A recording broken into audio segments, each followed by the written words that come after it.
So, through my own personal experiences, the readings we've done, the conferences I've attended, I sort of started to think about internationalization in higher education around three main themes: the activities involved, the challenges, and some future direction.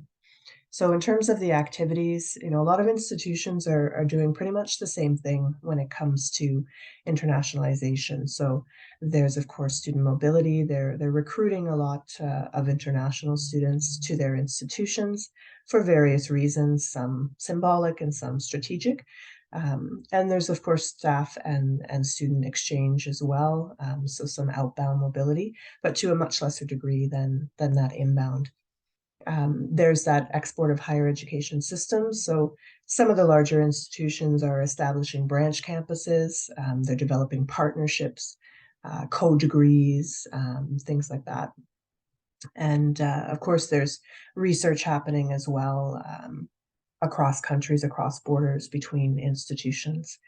And internationalization at home is another activity that's, I think, gaining more ground. So, a large percentage of students are not able to travel overseas. So we want to be able to offer them a sort of global experience and encourage that global citizenship through activities that can be done at the home institution without having to pay for that cost of travel. And all of this, I think, sort of falls under an overarching theme of the sharing ideas and knowledge, increase in intercultural awareness, that sort of global knowledge community. But within these activities, there are some challenges. The international student recruitment activity.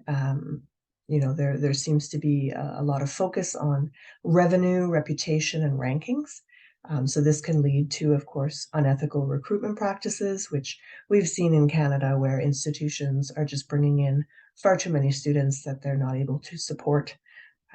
I recently saw a story on the news where a university in Canada was holding classes for their international students at a movie theater, because they had no room on campus. So, these are questions that we really need to start thinking about ethically, when we're looking at why we're doing these activities. And because of this focus, things are becoming more competitive instead of collaborative. So, where you might see over in Europe with Erasmus, it's a little bit more collaborative. I think in Canada, for example, it can be a very competitive concept. And of course, this, is going to be limited to only the students who can afford to travel, which is a very small percentage. We also have, a challenge related to colonialism.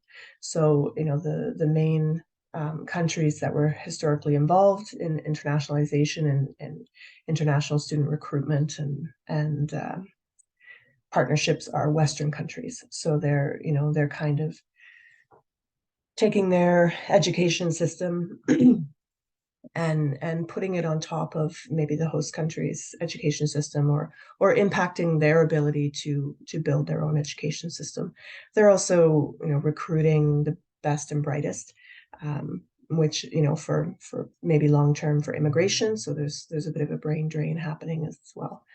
And then external influences are always a challenge.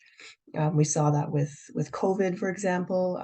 We can see it with political influences. If there's a rise of anti-immigration sentiment, that's going to impact internationalization activities for higher education. Because as much as we would want to be sort of global institutions, we're still going to be impacted by those local concerns and considerations. In terms of the future direction, there's a lot of talk around comprehensive internationalization in higher education, which is great. I mean, this idea that, internationalization is a means, not an end, that institutions are starting to focus more on the learning outcomes as opposed to just the revenue and the international student numbers, and that they're integrating internationalization into all aspects of the institution. It's not just, the responsibility of the international education department, sort of ad hoc, everybody's kind of doing their own thing. And then a further step after that, I think, would be inclusive, comprehensive internationalization.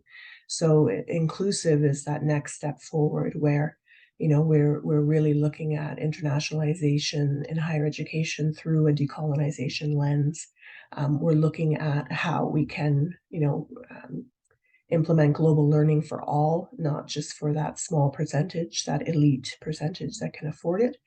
And personally, in my experience with international student recruitment, and international students on campus, starting to see them through a lens of knowledge producers and not just knowledge consumers, tying it to our EDI initiatives and really working on integrating our international students into our campuses, with our domestic students, with our faculty, and I think if we start to move in that direction, we're going to have a much better, more ethical, more inclusive, and comprehensive internationalization strategy in higher education.